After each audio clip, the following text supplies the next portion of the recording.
Good afternoon. I'm here at Laser Shot. I'm excited to be here. Over to my right, I've got Sheriff David Harvey from Wakulla County.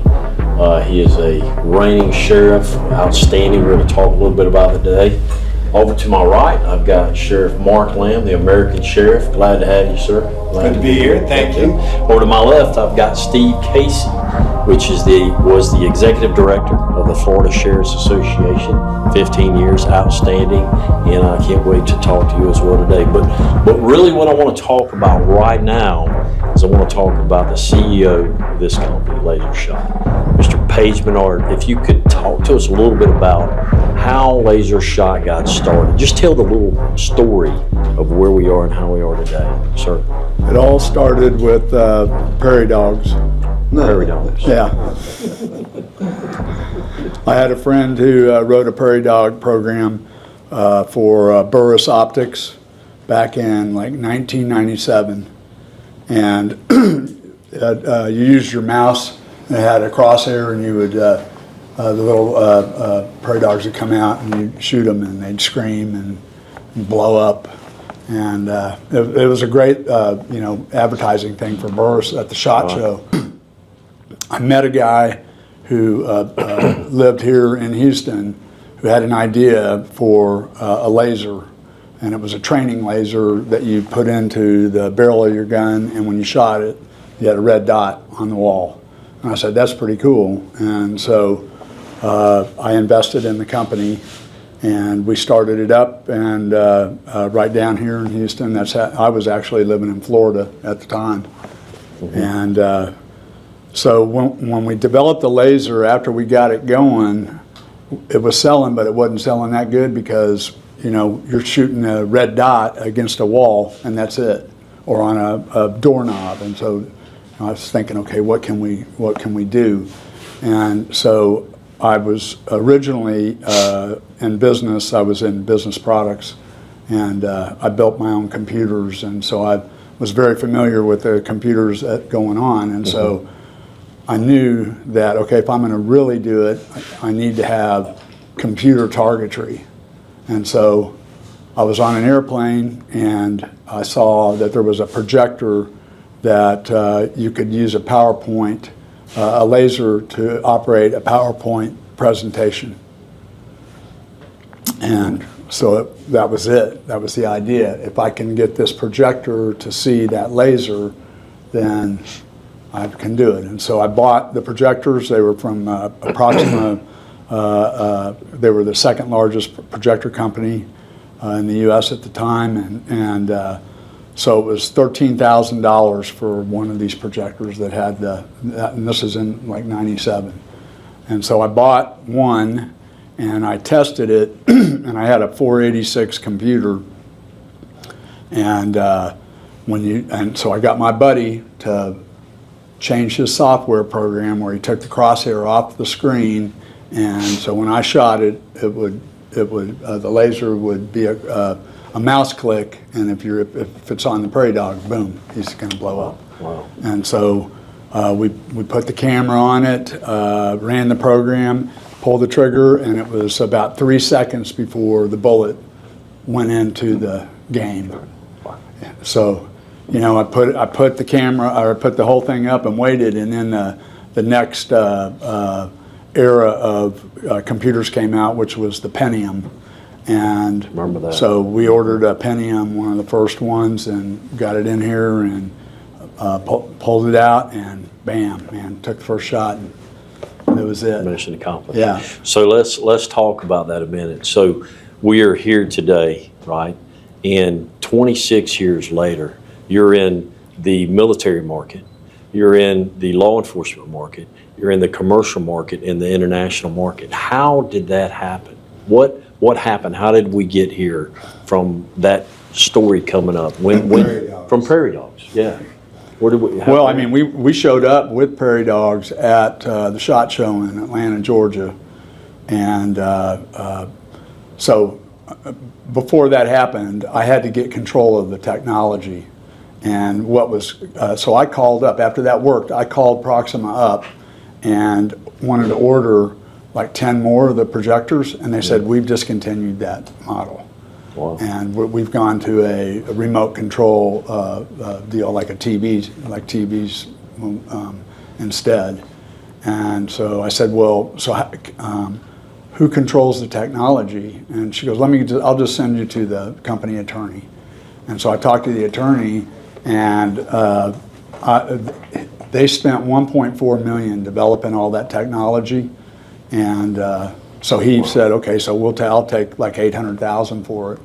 And I ended up buying it for $40,000. And he sold me the rest of the projectors that they had, which were around 30 or 40 of them, for $2,500 each. Right. And so we used those to really start making money. And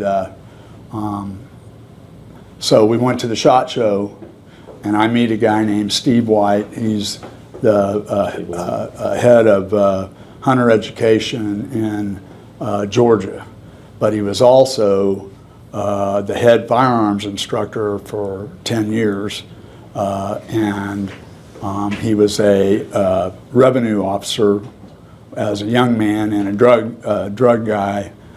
So he's a very experienced cop, extremely high experienced. And he was a gun aficionado. He was a combat handgun shooting artist. And so he bought 26 systems from us right off the bat. And we hadn't even developed the first hunter education programs, but he believed in us and paid half down for 26 systems. Wow. And we developed it, went out filming in Colorado and all different places, and within about 4 months we had a program, and so we started selling those systems in hunter education. But so Steve became a great friend of mine, and he retired, and then I hired him to start our law enforcement division. Amazing. And right. He actually sold a system to you. Yeah, he did. In Florida. He did.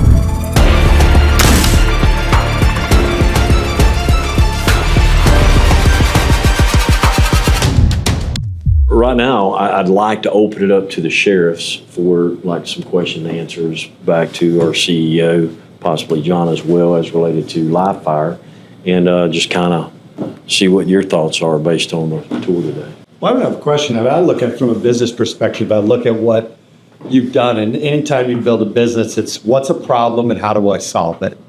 And in law enforcement, the problem is how do we train all our guys? How do we do it cost effectively? How do we keep them from spending ammunition all the time? And then when you get into the gun ranges, which we just looked at, these shooting ranges you're building, you're eliminating the process of having to have land and having to go through the building permit process and all of that. I just see that along the way, with everything we've looked at in the business today, I'm impressed with your ability to identify the problem in the marketplace and solve the problem in the marketplace. Clearly, that's been your recipe for success, and it's evident with the operation you run here outside of Houston. And it's not really a question, just more of just been very impressed with the team and what you guys are doing, and continue to identify those problems and solve those problems. The main goal for me was to find the guys that could help me create it, because it wasn't me, it was all these guys that I brought in, and then we all start talking and coming up with these ideas on how we do it. And so I've had a lot of really bright guys that have come in and helped.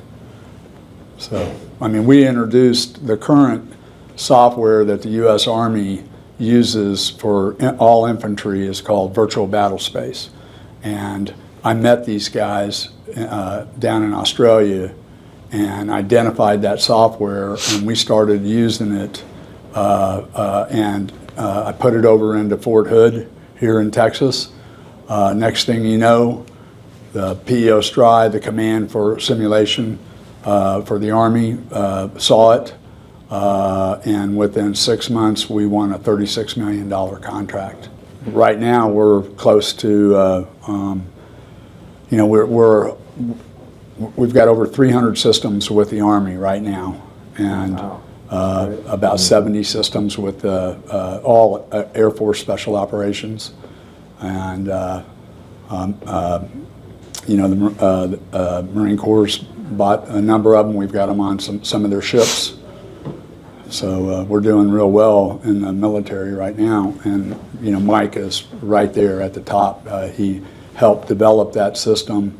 And our software is the only certified software going right now, as far as we understand, that meets the doctrine the way it is. It's been approved by the main school, the infantry school at Fort Benning. They give you the certification, and so they certified us at Fort Benning. And I don't know of anybody else that's certified. We've trained over 700,000 soldiers going through 3 Corps. All of them were on deployment to Afghanistan and Iraq, and they practiced their qualifications, mounted gunnery qualifications on Humvees, and so they all had to qualify on the simulators. When Fort Hood came to us, they were immediately suiting all these guys up and just taking them down and put a machine gun in front of them, and they would shoot. And so you're talking, I mean, it was a lot of rounds that they were shooting, and 80% did not qualify. 20% did. So the 20% had to go over and wait in their barracks, because they're going to go down to Fort Bliss and do another bunch of training before they would ship out. And so these guys are having to wait, and you got these other 80% having to get trained. So with virtual battle space, we built 4 pods, put Humvees with turrets, machine guns in it.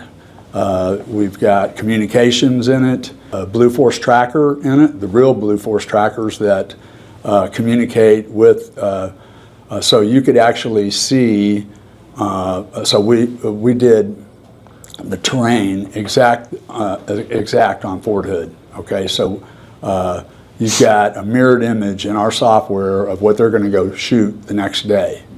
And so when they started practicing on our system on that, we flipped it. It went from 20% failure to 80% success. And boom, they put one in Fort Riley and Fort Carson, and throughout the war, anybody and everybody went through one of those locations, and so that's where we got to 700,000. Yeah, so a lot of basis, right? A lot of foundation there. But Sheriff Harvey, let us hear from you. You've been with Laser Shot now a little over a year. You got to kind of see it, touch it. You're here in Houston today. You did a whole tour, and you're with Paige. So what's your thought process? It's really fascinating to kind of go see the wizard behind the curtain, so to speak. But I got elected sheriff in 1976. We had wheel gun, and I went through the FBI Academy wheel gun, and Wheel guns and Model A's, right? Yeah. Horses. But so Dennis kind of courted me. I was sheriff 35 years, and then I ran the Florida Sheriff Risk Management Fund, which handled all of the liability law enforcement lawsuits against deputies for using excessive force, bad shoots, good shoots. We had this army of lawyers. We had this mountain of premiums coming in, about $80,000, $90,000 a year premiums to defend deputies and sheriffs that are sued for excessive use of force and many other things. But prior to that, the issue that I had was I was busy. As sheriff, and we were kind of small agency. And we'd have a lot going on. I'd say, "Where's Deputy Jones?" "Oh, he's down at the firing range." I'd say, "Well, where's Deputy Smith?" "Oh, he's down at the firing range." "What about Johnny? Where's Johnny?" "He's down at the firing range." And I'm saying, You know, I need somebody to go to work. We got calls stacking up. I can't have everybody down at the firing range. We only had, 5 deputies out on midnights or whatever, not that many. So, I mean, I really got angry that we were always seemed to be tied up at the firing range. And so that's one thing when Dennis and I started talking that I said, man, I wish I'd had this thing when I was sheriff. And then I get hired to run the risk management funding, the lawsuit. So I see Lady Shot in 2 different capacities. Number one, the cost benefit analysis. There's absolutely no question. It saves time and a lot of money, and a lot of money and time. And it improves the accuracy, makes them qualify quicker, and all the things you said, Paige. But beyond that, I think we've only scratched the surface with the sheriffs. I think you've penetrated the military quite well, but I think we can go a lot further with sheriffs. There's 3,000 sheriffs in America, and some of them are tiny, some of them are big, and I think we've only scratched the surface from a lot of different viewpoints. Number one, it's cost benefit analysis. Number two, it's going to reduce claims and lawsuits, because the first thing that a lawyer puts on that lawsuit when he sues for excessive use of force or what have you is failure to train. Sheriff, you failed to train this deputy. My client is dead. And so failure to train. Now, if that file and that deputy is full of training, we can't say failure to train. They say, well, maybe he didn't do something right. But so failure to train is a big part of those lawsuits. We paid out $18 million a year in claims on excessive use of force, with sometimes hand-to-hand or using a weapon or what have you. And a lot of deputies just simply weren't trained. We had to admit it. Sometimes we would settle those lawsuits. We simply say, you're right, we're wrong, we don't want to litigate, we want to settle. Let's negotiate a settlement. So that's about $18 million a year that we paid out in settlement costs. Most of it, 90% of it, to pay our lawyers to defend us. We win 99 out of 100 cases. Because that he really did something paying for. But one loss, you might be looking at like Seminole County, $70 million. That's a $7 million claim. Wow. Pushed through the Lloyds of London reinsurance layer, and then we had to go to the legislature try to get that ultimately settled. Got a $45 million. Long story. Deputy shot the guy all to pieces. About 4 deputies that night. He happened to be the guy that had called in and asked for the deputy. Shot him all to pieces. He survives miraculously. And interestingly, he finally gets out of the hospital. He sued, and right after he sued, he won the Florida lottery. So he had like millions of dollars. Wow. Millions of dollars to sue. I'll never forget it. And so, man, we started saying, well, we want to say, no, hell no, he didn't want to settle. He wanted to litigate. So he forced us to spend millions of dollars on our attorneys to litigate, because he had plenty of money and he could pay it as long as even others. Wow. Or to award that normally. So you had no choice but to settle, right? We finally settled and just wore him down. It was $7 million. And but so I see the product of what you've created. A couple of cost benefit analysis for a sheriff, trying to get people off the range, get them qualified, get them back on duty, get them out there answering calls for service. But beyond that, the liability world, the lawsuit world, on and on. And the deputy, we've got deputies now, all shapes and sizes. And some of them got little tiny hands, and they can kill you just as quick as a big boy. But there's so many benefits, and I really think we have scratched the surface. I think, Sheriff, now the community outreach benefit, if I'm a sheriff Now, if I got elected tomorrow, I'd buy a couple of these.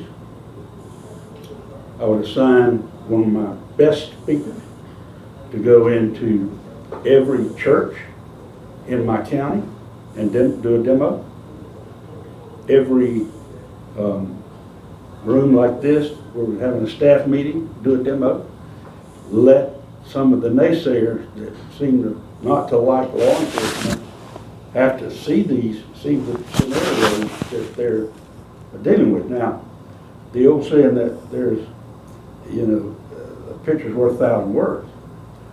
Well, trust me, a simulation, scenario-based simulation is worth 1,000,000 words, because you touch it, you feel it, and you see it. And I had to see it when Dennis Taylor showed it to me. I said, "Damn, man, we got to get this out there to the sheriffs." And in North Florida, we've made a big hit. Yeah. We're going to make a bigger hit. But Yeah. Sheriff Lamb, with the Western sheriffs, and Steve Casey, who is highly respected throughout the country, I think we have just scratched the surface. And I think I heard Sheriff Lamb say, let's make laser shots a household word. Yeah. And let's do it. And the fact that you're taking the risk of hiring us as consultants to help you, Small risk. I'm respectful of that and appreciate it, because you don't have to. And I've watched Dennis sell a couple of different ways. One way is he pushes out a bunch of emails and he gets a sale. But typically, if we've got the manpower to go in and do a demo, that's very effective. And we've identified some money just today, Steve, Sure. that we can use to help these counties that don't have much money. That's going to be helpful, going back to Florida.